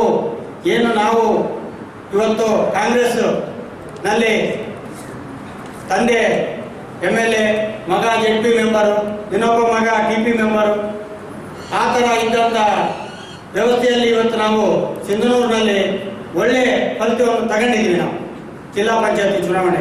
ತದನಂತರ ಆದಂಥ ಎಲ್ಲ ಸಂಘಟನೆಗಳಲ್ಲಿ ವೇದಿಕೆಯಲ್ಲಿ ಬಿಜೆಪಿ ಜಿಲ್ಲಾಧ್ಯಕ್ಷ ಜೆ ಶರಣಪ್ಪ, ಬಿಜೆಪಿ ತಾಲೂಕಾಧ್ಯಕ್ಷ ಅಮರೇಗೌಡ ವಿರ್ಪಾಪುರ್, ನಗರ ಘಟಕದ ಅಧ್ಯಕ್ಷ ಅಡವೆಪ್ಪ ಒತ್ತೂರ್, ಮುಖಂಡರಾದ ಮಧ್ವರಾಜ್ ಆಚಾರ್, ರಾಜಶೇಖರ್ ಪಾಟೀಲ್, ಶೈಲಜಾ ಷಡಕ್ಷರಪ್ಪ, ಮಮತಾ ಹಿರೇಮಠ್, ಶಾರದಾ ಜಗದೀಶ್, ಈರೀಶ್ ಇಲ್ಲೂರ್, ಬಸವರಾಜ್ ಹಿರೇಮಠ್ ಸೇರಿದಂತೆ ಮತ್ತಿತರರು ಇದ್ದರು. ಸಿಂಧನೂರು ನಗರಸಭೆಯ ಕಸ ವಿಲೇವಾರಿ ಮಾಡುವ ವಾಹನ ಖಾಸಗಿ ಹೋಟೆಲ್ವೊಂದರ ಒಳಗಿನ ಕಸವನ್ನು ತರಲು ಹೋಗಿದ್ದನ್ನು ಪ್ರತಿಭಟಿಸಿ ಯುವಕರು ವಾಹನವನ್ನು ಅಡ್ಡಗಟ್ಟಿದ ಪ್ರಸಂಗ ನಡೆದಿದೆ. ಗಂಗಾವತಿ ರಸ್ತೆಯ ಹೊರವಲಯದಲ್ಲಿರುವ ವಿನಯ್ ರೆಸಿಡೆನ್ಸಿಯ ಕಸವನ್ನು ತೆಗೆದುಕೊಂಡು ಹೋಗಲು ನಗರಸಭೆ ವಾಹನ ಒಳಗಡೆ ಪ್ರವೇಶ ಮಾಡಿತ್ತು. ಇದನ್ನು ಗಮನಿಸಿದ ಮೆಹಬೂಬಿಯಾ ಕಾಲೋನಿಯ ಯುವಕರು ನಗರಸಭೆ ವಾಹನ ಖಾಸಗಿ ಹೋಟೆಲ್ವೊಂದಕ್ಕೆ ಬಳಕೆಯಾಗುವುದು ಸರಿಯಲ್ಲ, ಸಾರ್ವಜನಿಕವಾಗಿ ಜನ ರಸ್ತೆಗೆ ತಂದು ಕಸ ಹಾಕುವಂತೆ ಹೋಟೆಲ್ ಮಾಲೀಕರು ಕಸವನ್ನು ರಸ್ತೆ ಬಳಿ ಬಂದು ಹಾಕಲಿ ಎಂದು ಆಗ್ರಹಿಸಿದರು. ಸಿಂಧನೂರಿನ 5 ವಾರ್ಡ್ಗಳಲ್ಲಿ ಕಸ ತುಂಬಿ ತುಳುಕಾಡ್ತಿದೆ. ಆದರೆ ನಗರಸಭೆ ಕಮಿಷನರ್ ಯಾವುದೇ ರೀತಿಯ ಗಾಡಿಗಳನ್ನು ಸಿಂಧನೂರು ವಾರ್ಡ್ಗಳಿಗೆ ಕಳಿಸದೆ ತನ್ನ ಖಾಸಗಿ ವಿನಯ್ ರೆಸಿಡೆನ್ಸಿ ಅಂತ ಖಾಸಗಿ ಹೋಟೆಲ್ಗಳಿಗೆ ವಾಹನಗಳನ್ನು, ಪುರಸಭೆ ವಾಹನಗಳನ್ನು ಕಳಿಸ್ತಾರೆ ತ್ಯಾಜ್ಯ ತುಂಬಲು.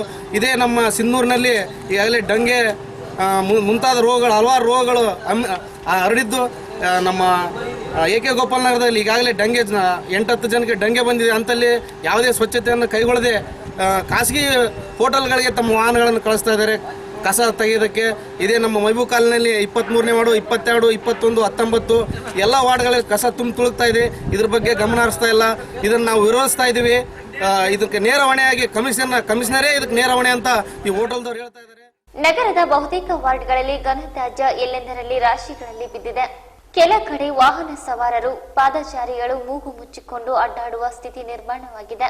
ಇದನ್ನು ಗಮನ ಹರಿಸಿದ ನಗರಸಭೆ ಪೌರಾಯುಕ್ತ ರಮೇಶ್ ವಟ್ಗೆಲ್ ಖಾಸಗಿ ಹೋಟೆಲ್ ಮಾಲೀಕರಿಗೆ ಸರ್ಕಾರಿ ವಾಹನವನ್ನು ಒಳಗಡೆ ಹೋಗಿ ತ್ಯಾಜ್ಯ ತುಂಬಿಕೊಂಡು ಬರುವಂತೆ ಸೂಚಿಸಿರುವುದು ಎಷ್ಟು ಸರಿ ಎಂದು ಯುವಕರು ಪ್ರಶ್ನಿಸಿದ್ದಾರೆ. खासगी रेसिडेंसी को है ना अपने गाड़ी भेज को कचरा निकाल रहे लोग, वहाँ पर है ना मच्छरों से डेंगू बुखार फैल रही, मलेरिया फैल रहा. रमजान गुजरे तो है ना सिन्नूर के 5 वार्डों में लाइट आए ना कोई कचरा निकाले. सिन्नूर के ना मयूया कॉलोनी, प्रशांत नगर, बसवेश्वर कॉलोनी, उसके बाद रामकिशोर कॉलोनी, पुलिस क्वार्टर्स के पास तो है ना घूड़ है होगा जो आज भी जाकर है ना तुम्हारे कमिश्नर साहब देख सकते हैं कि उसकी हालत क्या है. ಈ ಕುರಿತು ನಗರಸಭೆ ಪೌರಾಯುಕ್ತ ರಮೇಶ್ ವಟ್ಗೆಲ್ ಅವರನ್ನು ಸುದ್ದಿಗಾರರು ಸಂಪರ್ಕಿಸಿದಾಗ ನಗರಸಭೆ ನಿಯಮಾವಳಿಗಳ ಅನ್ವಯ ವಾಹನ ಕಳಿಸಿದ್ದೇನೆ, ಅವರು ನಿಯಮಗಳನ್ವಯ ತೆರಿಗೆ ಪಾವತಿಸುತ್ತಿದ್ದಾರೆ, ಅದಕ್ಕಾಗಿ ವಾಹನ ಕಳಿಸಲಾಗಿದೆ, ಸುತ್ತೋಲೆ ಸಹ ಇದೆ ಎಂದ ಅವರು ಸುತ್ತೋಲೆ ನಂತರ ಕೊಡುವುದಾಗಿ ಹೇಳಿ ನುಣುಚಿಕೊಂಡರು. ಮಸ್ಕಿ ಪುರಸಭೆ ನೂತನ ಕಟ್ಟಡ ನಿರ್ಮಾಣ ಸ್ಥಳದ ಬಗ್ಗೆ ಸಾರ್ವಜನಿಕರ, ಪುರಸಭೆ ಸದಸ್ಯರ ಮಧ್ಯೆ ಜಾಗದ ಕುರಿತು ಗೊಂದಲ ಹಾಗೂ ಪರ ವಿರೋಧದ ಚರ್ಚೆ ನಡೆದಿತ್ತು. 2 ಬಾರಿ ಪುರಸಭೆ ಸಭೆಯಲ್ಲಿ ಕೂಡ ಇದರ ಬಗ್ಗೆ ತೀವ್ರ ಚರ್ಚೆ ನಡೆದು ಕೊನೆಗೂ ಸ್ಥಳ ನಿಗದಿ ಬಗ್ಗೆ ಸೂಕ್ತ ನಿರ್ಣಯ ತೆಗೆದುಕೊಳ್ಳದೆ ಸಭೆ ಮುಂದೂಡಲಾಗಿತ್ತು. ಇನ್ನು ಪುರಸಭೆ ನೂತನ ಕಟ್ಟಡವನ್ನು ದೂರದ ಹೊರವಲಯದ ಬಸವೇಶ್ವರ ನಗರದ ಬಡಾವಣೆಯಲ್ಲಿ ನಿರ್ಮಾಣ ಮಾಡುವುದಕ್ಕೆ ಪೌರಾಡಳಿತ ಸಚಿವ ಈಶ್ವರ್ ಖಂಡ್ರೆ ಅವರಿಂದ ಶಂಕುಸ್ಥಾಪನೆ ನೆರವೇರಿಸಲಾಗಿತ್ತು. ಈ ಕುರಿತು ಸಾರ್ವಜನಿಕರು ಸ್ಥಳದ ಬಗ್ಗೆ ಅಸಮಾಧಾನ ವ್ಯಕ್ತಪಡಿಸಿ ಇರುವ ಹಳೆ ಕಟ್ಟಡದ ಸ್ಥಳದಲ್ಲಿಯೇ ನೂತನ ಕಟ್ಟಡ ನಿರ್ಮಾಣ ಮಾಡಬೇಕೆಂದು ಆಗ್ರಹಿಸಿದರು. ಅಲ್ಲದೆ ಪ್ರಗತಿಪರ ಸಂಘಟನೆಗಳು ಕೂಡ ಪುರಸಭೆ ಸದಸ್ಯರಿಗೆ ಮನವಿ ಮಾಡಿ ಒತ್ತಾಯಿಸಿದರು. ಇನ್ನು ಕೆಲ ಪುರಸಭೆ ಸದಸ್ಯರ ಹಳೆ ಜಾಗದಲ್ಲಿ ಕಟ್ಟಡ ನಿರ್ಮಾಣ ಮಾಡಬೇಕೆಂದು ಪಟ್ಟು ಹಿಡಿದು ಜಿಲ್ಲಾಧಿಕಾರಿಗಳಿಗೆ, ಶಾಸಕರಿಗೆ ಮನವಿ ಮಾಡಿದರು. ನೂತನ ಕಟ್ಟಡ ಬಸವೇಶ್ವರ ನಗರದಲ್ಲಿ ನಿರ್ಮಾಣಕ್ಕೆ ವಿರೋಧ ವ್ಯಕ್ತವಾದ ಹಿನ್ನೆಲೆಯಲ್ಲಿ ಸಾರ್ವಜನಿಕರ ಅನುಕೂಲಕ್ಕಾಗಿ ಶಾಸಕ ಪ್ರತಾಪ್ ಗೌಡ ಪಾಟೀಲರ ಸೂಚನೆಯಂತೆ ಹೃದಯ ಭಾಗದಲ್ಲಿನ ಹಳೆ ಕಟ್ಟಡದ ಜಾಗದಲ್ಲಿ ನೂತನ ಕಟ್ಟಡ ನಿರ್ಮಾಣ ಮಾಡಲು ಇಂದು ಕೆಆರ್ಡಿಸಿಎಲ್ ಅಧಿಕಾರಿಗಳ ತಂಡ ಜಾಗ ಪರಿಶೀಲನೆ ಮಾಡಿ ಅಳತೆ ಮಾಡಿ ಕಟ್ಟಡ ನಿರ್ಮಾಣಕ್ಕೆ ಜಾಗ ಸರಿ ಹೋಗುತ್ತದೆ ಎಂದು ಮನದಟ್ಟಣೆ ಮಾಡಿಕೊಂಡು ಕಟ್ಟಡದ ಹೊಸ ವಿನ್ಯಾಸದ ಜೊತೆಗೆ ಜಿಲ್ಲಾಧಿಕಾರಿಗಳಿಗೆ ಪ್ರಸ್ತಾವನೆ ಸಲ್ಲಿಸಲಾಗುವುದೆಂದು ಹೇಳಿದರು. ಈ ಕುರಿತು ಅಧ್ಯಕ್ಷ ಮೌನೇಶ್ ಮುರಾರಿ, ಉಪಾಧ್ಯಕ್ಷ ರವಿಕುಮಾರ್ ಪಾಟೀಲ್, ಮುಖ್ಯಾಧಿಕಾರಿ ರೆಡ್ಡಿ ರಾಯನಗೌಡ ಮಾತನಾಡುತ್ತಾ ನೆಮ್ಮದಿ ಗ್ರಾಮ ಯೋಜನೆ ರದ್ದಾಗಿದೆ. ಎಸ್ಎಫ್ಸಿ ವಿಶೇಷ ಯೋಜನೆಯಡಿ 2 ಕೋಟಿ ರೂಪಾಯಿ ವೆಚ್ಚದಲ್ಲಿ ಪುರಸಭೆಯ ನೂತನ ಕಟ್ಟಡ ನಿರ್ಮಾಣ ಮಾಡಲಾಗುವುದು. ಈಗಾಗಲೇ ಪ್ರಸ್ತಾವನೆಗೆ ಸರ್ಕಾರ ಹಸಿರು ನಿಶಾನೆ ನೀಡಿದ್ದು ಜಾಗದ ಗೊಂದಲದಿಂದಾಗಿ ವಿಳಂಬವಾಗಿದ್ದು ಈಗ ಪುರಸಭೆಯ ಸದಸ್ಯರ ಸಭೆ ಕರೆದು ಹಳೆ ಜಾಗದಲ್ಲಿ ಕಟ್ಟಡ ನಿರ್ಮಾಣ ಮಾಡುವುದಕ್ಕೆ ಮತ್ತು ಈಗಿರುವ ಕಟ್ಟಡವನ್ನು ನೆಲಸಮಗೊಳಿಸಲು ನಿರ್ಣಯ ತೆಗೆದುಕೊಂಡು ಜಿಲ್ಲಾಧಿಕಾರಿಗಳಿಗೆ ಕಳಿಸಲಾಗುವುದೆಂದು ಹೇಳಿದರು. ಕೆಆರ್ಡಿಸಿಎಲ್ನ ಡಬ್ಲ್ಯೂ ರುದ್ರಪ್ಪ ಶಾಸಕರ ಸೂಚನೆಯಂತೆ ಹಳೆ ಕಟ್ಟಡ ಜಾಗದಲ್ಲಿ ಅಳತೆ ಮಾಡಲಾಗಿದ್ದು ನೂತನ ಕಟ್ಟಡ ನಿರ್ಮಾಣಕ್ಕೆ ಬೇಕಾದ ಜಾಗ ದೊರೆಯಲಿದೆ. ಅಲ್ಲದೆ ವಿನೂತನವಾದ ಮಾದರಿಯಲ್ಲಿ ಅಚ್ಚುಕಟ್ಟಾಗಿ ಎಲ್ಲ ಸೌಲಭ್ಯಗಳನ್ನು ಕ್ರೋಢೀಕರಣ ಮಾಡಿಕೊಂಡು ಉತ್ತಮವಾದ ಪುರಸಭೆ ಕಟ್ಟಡ ನಿರ್ಮಾಣ ಮಾಡುವುದಕ್ಕೆ ಇಂಜಿನಿಯರ್ಗಳಿಗೆ ವಿನ್ಯಾಸ ತಯಾರಿಸುವಂತೆ ಸೂಚಿಸಲಾಗಿದ್ದು ತ್ವರಿತವಾಗಿ ಕಾಮಗಾರಿಯನ್ನು ಆರಂಭಿಸಲಾಗುವುದೆಂದು ಹೇಳಿದರು. ಈ ತರ ಜಾಗದ ಬಗ್ಗೆ ಈ ಸಲ ಅಳತೆ ಮಾಡಬೇಕಾಗಿದೆ. ಆ ಜಾಗಕ್ಕೆ ಈ ಜಾಗ ಸೇಮ್ ಆಗ್ತಿದೆಯಾ ಅಂತ ಮೀನ್ಸ್ ಪ್ಲಾನ್ ಏನಿದೆ ಸೇಮ್ ಇತ್ತಪ್ಪ ಅಂದರೆ ಅಳತೆ ಮಾಡ್ತಾರೆ. ಒಂದ್ಸಲ ಅಳತೆ ಮಾಡಿಕೊಂಡು ನಮ್ಗೆ ತಿಳಿಸಿ ಅಂತ ಕೇಳಿದ್ದಾರೆ. ಯಾರಿಗೆ ಕೇರಳ ಅವರಿಗೆ ಕೇರಳ ನಮ್ಮ ಸಂಪರ್ಕ ಏನಂದ್ರೆ ಸರ್ ನಾನು ಈ ಥರ ಸ್ಪಾಟ್ ಇನ್ಸ್ಪೆಕ್ಷನ್ ಮಾಡಕ್ಕೆ ಬರ್ತಾ ಇದ್ದೀನಿ ಪ್ರೆಸೆಂಟ್ ಇರೋಂಥ ಆಫೀಸ್ ನೋಡೋಕೆ ಅದಕ್ಕೆ ನಾವು ಅದು ಇರಬೇಕು ಆಫೀಸಿಗೆ ನಾ ಇರ್ತೀನಿ ಬನ್ನಿ ಅಂತ ಹೇಳಿದೆ. ಆ ಶಾಸಕರ ಸೂಚನೆ ಮೇರೆಗೆ ನಾವು ಈಗಾಗಲೇ ಇದು ಮಾಡಿದ್ವಿ. ಹಾಗೆ ನಾವು ಆಲ್ರೆಡಿ ಈಗಾಗಲೇ ಇಂದಿನ ಸಾಮಾನ್ಯ ಸಭೆಯಲ್ಲಿ ಮನೆ ಅಧ್ಯಕ್ಷರು ಉಪಾಧ್ಯಕ್ಷರು ಏನು ಹೇಳಿದ್ವಿ, ನಾವು ಯಾವುದೇ ಡಿಸಿಷನ್ ತೊಗೋಬೇಕಾದ್ರೆ ಇನ್ನೊಂದು ಸಭೆ ಕರೆದು ಡಿಸಿಷನ್ ತೊಗೊಂಡು ಈ ಜಾಗದಲ್ಲಿ ಕಟ್ಟಕ್ಕೆ ಡಿಸಿಷನ್ ತೊಗೊಂಡು ಅಂತ ಹೇಳಿದ್ವಿ. ಆ ಥರ ನಾವೇನು ಮಾಡಿ ಈಗ ಅವ್ರು ಬಂದು ನೋಡಿದ್ದಾರೆ. ಮಾನ್ಯ ಶಾಸಕರಿಗೆ ನಾವು ನಮ್ಮ ಅಧ್ಯಕ್ಷರ ಹತ್ರ ಇದು ತೊಗೊಂಡಿದ್ವಿ, ಪರವಾನಗಿ ಇದು ಕೇಳ್ತಿದ್ವಿ, ಡೇಟ್ ಕೇಳಿ ಮುಂದಿನ ಸಾಮಾನ್ಯ ಒಂದು ಸಭೆಯ ಡೇಟ್ ತೊಗೊಂಡು ಇಲ್ಲೇ ಮಾಡೋ ವಿಷಯ ಶಾಸಕರು ತಿಳಿಸಿದ್ದಾರೆ. ಆ ಪ್ರಕಾರ ಇಲ್ಲೇ ಒಂದು ಮಾಡೋಕ್ಕೆ ಏನು ಮಾಡ್ತಾ ಇದ್ವಿ ಮಾಡಿ ಆಮೇಲೆ ತಡವ ಮಾಡಿ ಈಗಾಗಲೇ ಬಸವೇಶ್ವರನಲ್ಲಿ ನಿರ್ವಹಿಸಿ ರದ್ದು ಮಾಡೋಕ್ಕೆ ಸಭೆಯಲ್ಲಿ ಏನಾದ್ರು ಡಿಸಿಷನ್ ತೊಗೊಂತಾರೆ. ಡಿಸಿಷನ್ ಯಾಕೆ ಮುಂದೆ ನಾವು ಇದು ಮಾಡಿ ಈಗ ಅವರು ಸ್ಪಾಟ್ ಮಾಡೋಕೆ ಬಂದಿದ್ರು ಅಷ್ಟೇ. ಮುಂದೆ ಇರೋದ್ರಿಂದ ಕಳೆದ ಮೀಟಿಂಗ್ ಮಾಡಿದಾಗ ಅಜೆಂಡಾ ಬಂದು ಸೇರಿಸಿದ್ರು. ನಾವು ಸೇರಿಸಿ ಇದನ್ನು ಬಸವೇಶ್ವರ ಮೊದಲು ಮಾಡಬೇಕು ಅಥವಾ ಇಲ್ಲೇ ವಿಚಾರ ಮಾಡಬೇಕು ಅಂತ ಸದಸ್ಯರು ಚರ್ಚೆ ಮಾಡಿ ಗೊಂದಲಾಗಿರೋದ್ರಿಂದ ಅದನ್ನು ಮುಂದಿನ ದಿನವಂದಾಗ ಮುಂದಿನ ಸಭೆಯಲ್ಲಿ ಸೇರಿ ಎಲ್ಲ ಇದೆ ಮತ್ತು ಸರ್ವ ಸದಸ್ಯರನ್ನ ಎಲ್ಲರನ್ನು ಸೇರಿ ಅಭಿಪ್ರಾಯ ತಗೊಂಡು ನಾವು ಮುಂದೆ ಅಲ್ಲಿ ಮಾಡ್ಬೇಕು ಇಲ್ಲಿ ಮಾಡ್ಬೇಕು ಅಂತ ನಾವು ಮುಂದೆ ತಗೊಂಡು ಅಂತ ನಾವು ತಿಳ್ಕೊಂಡು ರೆಸಲ್ಯೂಷನ್ ಇದು ಮಾಡಿದ್ದೇವೆ. ಇವತ್ತು ಮಾನ್ಯ ಶಾಸಕರೇನು ಅವ್ರು ಹೇಳಿದ್ದಾರೆ ಅಂತ ಇವತ್ತು ಅದನ್ನ ಸ್ಪಾಟ್ ಮಾಡಿ ಮೀಟಿಂಗ್ನೊಳಗೆ ಚರ್ಚಿಸಿ ಇಲ್ಲೇ ಮಾಡೋದಕ್ಕೆ ಪ್ರಯತ್ನ ಮಾಡೋಣ ಇಲ್ಲ ಸೇರಿ ಅಂತ ಹೇಳಿ ಹೇಳೋದ್ರಿಂದ ಅಂದರೆ ಜಾಗನ ಪರಿಶೀಲನೆ ಮಾಡ್ಕೊಂಡು ಹೋಗ್ತೀವಿ. ಎಡಬ್ಲ್ಯೂ ಗುರುರಾಜ್, ಅಭಿಯಂತರ ಭರತ್ ಇದ್ದರು. ಕೆಲಸ ಮಾಡ್ತಾ ಇದ್ದೇನೆ. ಅದೇ ಸ್ಥಳದಲ್ಲಿ ಹೊಸ ನೂತನ ಕಟ್ಟಡ ಆಗಬೇಕು ಅನ್ನೋ ಅಭಿಪ್ರಾಯನ ಮುಖ್ಯಾಧಿಕಾರಿಗಳು ತಿಳಿಸ್ತಾರೆ. ಮುಖ್ಯ ಆ ಥರ ಹೇಳಿದ್ದಾರೆ. ನೀವು ಇದಕ್ಕಿಂತ ಹೆಚ್ಚಿನ ಮಾಹಿತಿ ನಾವು ದಯವಿಟ್ಟು ಅವ್ರಿಗೆ ಕೇಳಬೇಕಂತ ನಾನು. ಗ್ರಾಮೀಣ ಕ್ರೀಡೆಗಳನ್ನು ಆಡುವ ಮೂಲಕ ಭಾರತೀಯ ಸಂಪ್ರದಾಯವನ್ನು ಉಳಿಸಿ ಬೆಳೆಸುವ ಜವಾಬ್ದಾರಿ ಯುವಕರ ಮೇಲಿದೆ ಎಂದು ಬಿಜೆಪಿ ಮುಖಂಡ ಎ ಬಾಲಸ್ವಾಮಿ ಕೊಡ್ಲಿ ಹೇಳಿದರು. ಮಾನ್ವಿ ಪಟ್ಟಣದ ಟಿಎಪಿಸಿಎಂಎಸ್ ಆವರಣದಲ್ಲಿ ಭಾರತೀಯ ಜನತಾ ಪಾರ್ಟಿ ಯುವ ಮೋರ್ಚಾ ಮಾನ್ವಿ ಮಂಡಲ ವತಿಯಿಂದ ಹಮ್ಮಿಕೊಳ್ಳಲಾಗಿದ್ದ ಕಬಡ್ಡಿ ಪಂದ್ಯಾವಳಿಗೆ ಚಾಲನೆ ನೀಡಿ ಮಾತನಾಡಿದ ಅವರು, ಕಬಡ್ಡಿ ಪಂದ್ಯವು ರಾಷ್ಟ್ರೀಯ ಕ್ರೀಡೆಯಾಗಿದೆ. ಆದರೆ ಈ ಕ್ರೀಡೆಯನ್ನು ಇಂದಿನ ಯುವಕರು ಆಡದೇ ಇರುವುದರಿಂದ ಈ ಕಬಡ್ಡಿಯು ರಾಷ್ಟ್ರ ಮಟ್ಟದಲ್ಲಿ ಪ್ರಚಾರ ಆಗದೆ ಉಳಿದುಕೊಂಡಿದೆ ಎಂದರು. ಇದೇ ರೀತಿಯಾಗಿ ಭಾರತೀಯ ಸಂಪ್ರದಾಯವನ್ನು ಬಿಂಬಿಸುವ ಹಲವು ಕ್ರೀಡೆಗಳನ್ನು ಆಡುವ ಮೂಲಕ ನಮ್ಮ ಸಂಪ್ರದಾಯವನ್ನು ಉಳಿಸಿ ಬೆಳೆಸಬೇಕಾಗಿದೆ ಎಂದರು. ಒಬ್ರು ಸೋಲ್ಲೇಬೇಕು, ಒಬ್ರು ಗೆಲ್ಲಬೇಕು.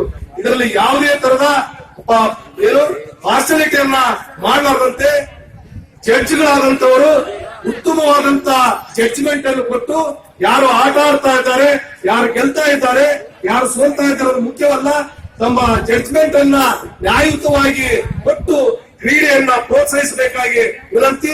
ಅದರ ಜೊತೆಗೆ ಮುಂದಿನ ದಿನಗಳಲ್ಲಿ ಕೂಡ ವೀರೇಶ್ ನಾಯ್ಕರವರು, ಅವರ ಬಳಗ, ಅವರ ಎಲ್ಲ ಯುವಕರು ಈ ತಾಲೂಕಿನಲ್ಲಿ ಬಿಜೆಪಿಯ ಮುಖಾಂತರ ಇನ್ನು ಸಾಮಾಜಿಕ, ಸಾಂಸ್ಕೃತಿಕ, ಕ್ರೀಡೆ ಅಂತ 10 ಹಲವಾರು ಕೆಲಸಗಳನ್ನ ಮಾಡಲಿ. ಅದಕ್ಕೆ ತಾಲೂಕಿನ ಎಲ್ಲ ಜನರ ಪ್ರೋತ್ಸಾಹ ಇರಲಿ, ನಮ್ಮದು ಕೂಡ ಸಹಾಯ ಸಹಕಾರ ಇರುತ್ತೆ ಎಂಬ ಮಾತನ್ನು ಹೇಳಿ ನನ್ನ 2 ಮಾತುಗಳನ್ನು. ಕ್ರೀಡೆ ಕೇವಲ ದೈಹಿಕ ಆರೋಗ್ಯವನ್ನು ಮಾತ್ರ ಕೊಡುವಂತದ್ದಲ್ಲ. ಈ ಕ್ರೀಡೆ ಮಾನಸಿಕ, ದೈಹಿಕ ಮತ್ತು ಸಾಮಾಜಿಕ ಸ್ವಸ್ಥತೆಯನ್ನ ಕಾಪಾಡುವಂತ ನಿಟ್ಟಿನಲ್ಲಿ ಈ ಕ್ರೀಡೆ ಅನುಕೂಲ ಆಗುತ್ತೆ ಎಂಬ ಮಾತನ್ನ ನಾನು ಹೇಳಕ್ ಇಷ್ಟಪಡ್ತಾ ಇದ್ದೀನಿ. ಆದ್ರಿಂದ ಯುವಕರು ಈ ಕ್ರೀಡೆಯ ಉಪಯೋಗವನ್ನು ಪಡಿಬೇಕು. ಮತ್ತು ಅದರ ಜೊತೆಗೆ ಭಾರತೀಯ ಜನತಾ ಪಕ್ಷದ ಯುವಕರು ಈ ಕ್ರೀಡೆಗಳ ಮುಖಾಂತರ, ಆಟಗಳ ಮುಖಾಂತರ, ಸಾಮಾಜಿಕ ಸಂಘಟನೆ ಮುಖಾಂತರ ಈ ಸಮಾಜದಲ್ಲಿರುವಂತ ಎಲ್ಲಾ ತೊಡಕುಗಳನ್ನು ಈಡೇರಿಸುವಂತ ನಿಟ್ಟಿನಲ್ಲಿ ಯುವಕರು ಮುಂದಾಗಬೇಕು. ಅದೇ ರೀತಿಯಾಗಿ ಭಾರತೀಯ ಜನತಾ ಪಕ್ಷದ ಗೊತ್ತು ಗುರಿಗಳನ್ನ ಇಟ್ಟುಕೊಂಡು ಈ ಪಕ್ಷವನ್ನು ಕಟ್ಟುವಂತ ನಿಟ್ಟಿನಲ್ಲಿ ಈ ಕ್ರೀಡೆಗಳು ಅನುಕೂಲವಾಗಲಿ. ಈ ಕ್ರೀಡೆಯ ಮುಖಾಂತರ ಈ ತಾಲೂಕಿನಲ್ಲಿ ಭಾರತೀಯ ಜನತಾ ಪಕ್ಷದ ಮುಖಾಂತರ ಭಾರತೀಯ ಜನತಾ ಪಕ್ಷದಿಂದ ಈ ತಾಲೂಕಿನಲ್ಲಿ ಹೊಸ ಶಕೆ ಪ್ರಾರಂಭವಾಗಲಿ. ನಂತರ ಬಿಜೆಪಿ ನಗರ ಘಟಕದ ಅಧ್ಯಕ್ಷ ಬಸನಗೌಡ ಚಿಕ್ಕಲ್ ಪರ್ವಿ ಮಾತನಾಡಿ, ಕಬಡ್ಡಿ ಕ್ರೀಡೆಯು ನಮ್ಮ ನಾಡಿನ ಸಾಂಪ್ರದಾಯಿಕ ಕ್ರೀಡೆಯಾಗಿದೆ. ಇಂದಿನ ಯುವಕರು ವಿದೇಶದ ಕ್ರೀಡೆಗಳಾದ ಕ್ರಿಕೆಟ್, ಹಾಕಿ, ವಾಲಿಬಾಲ್ ಇತ್ಯಾದಿಗಳಿಗೆ ಮಾರು ಹೋಗಿದ್ದಾರೆ. ಇದು ನಮ್ಮ ಸಂಸ್ಕೃತಿಯ ಕ್ರೀಡೆಗಳಲ್ಲ ಎಂದರು. ನಮ್ಮ ಸಾಂಪ್ರದಾಯಿಕ ಕ್ರೀಡೆಗಳನ್ನು ಮುಂದಿನ ಪೀಳಿಗೆಯವರಿಗೆ ಬಳುವಳಿಯಾಗಿ ನೀಡಬೇಕಾಗಿದೆ ಎಂದರು. ನಂತರ ಬಿಜೆಪಿ ಜಿಲ್ಲಾ ಉಪಾಧ್ಯಕ್ಷ ರಾಜ ವಸಂತ ನಾಯಕ್ ಮಾತನಾಡಿದರು. ಕಬಡ್ಡಿ ಪಂದ್ಯಾವಳಿಯಲ್ಲಿ ತಾಲೂಕಿನ 8 ಜಿಲ್ಲಾ ಪಂಚಾಯತ್ ಕ್ಷೇತ್ರದಿಂದ ಒಟ್ಟು 8 ತಂಡಗಳು ಭಾಗವಹಿಸಿದ್ದವು. ಅದರಲ್ಲಿ ಪ್ರಥಮ ಬಹುಮಾನ 11,000 ರೂಪಾಯಿಯನ್ನು ನೀರ್ಮಾನ್ವಿ ಜಿಲ್ಲಾ ಪಂಚಾಯತ್ ಕ್ಷೇತ್ರದ ತಂಡ ಪಡೆದರೆ, ದ್ವಿತೀಯ ಬಹುಮಾನ 5,500 ರೂಪಾಯಿಯನ್ನು ಮಲ್ಲಟ ಕ್ಷೇತ್ರದ ತಂಡ ಪಡೆದುಕೊಂಡಿದೆ. 14 ನಿಮಿಷದಲ್ಲಿ ಯಾರು ಹೆಚ್ಚು ಅಂಕ ಮಾಡಿದ್ರೆ ಅವರಿಗೆ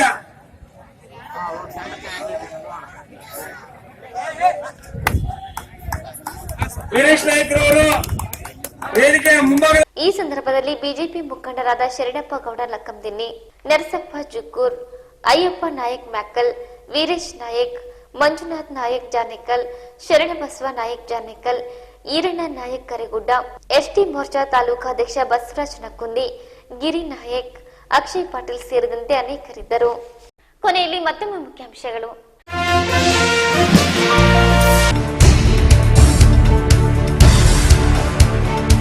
ಸ್ವಚ್ಛ ಭಾರತ್ ಯೋಜನೆಯ ಅನುಷ್ಠಾನದಲ್ಲಿ ವಿಳಂಬ ಧೋರಣೆ. ತಾಲೂಕಾ ಪಂಚಾಯತ್ ಕಾರ್ಯನಿರ್ವಾಹಕ ಅಧಿಕಾರಿಗೆ ಜಿಲ್ಲಾ ಪಂಚಾಯತ್ ಉಪ ಕಾರ್ಯದರ್ಶಿ ಮೊಹಮ್ಮದ್ ಯೂಸುಫ್ ಚೀಮಾಡಿ.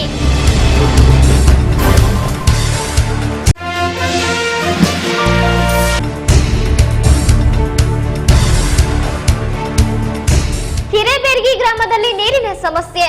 ಗ್ರಾಮಸ್ಥರಿಂದ ತಾಲೂಕಾ ಪಂಚಾಯತ್ಗೆ ಜಿಲ್ಲಾ ಪಂಚಾಯತ್ ಉಪ ಕಾರ್ಯದರ್ಶಿಗೆ ಮುತ್ತಿಗೆ ಹಾಕಿ ಪ್ರತಿಭಟನೆ.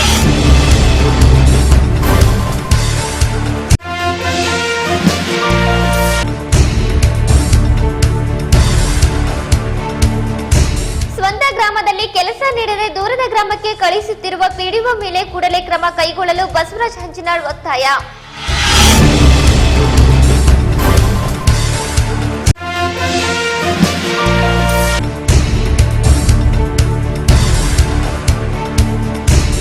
ಯಾರಿಗೆ ಟಿಕೆಟ್ ಸಿಕ್ಕರೂ ಬೇರೆಯವರು ಅಸಮಾಧಾನಗೊಳ್ಳದೆ ಪಕ್ಷಕ್ಕಾಗಿ ಪ್ರಾಮಾಣಿಕವಾಗಿ ದುಡಿಯಬೇಕು. ಎಂಎಸ್ ಕರೇಗೌಡ ಕರೆ.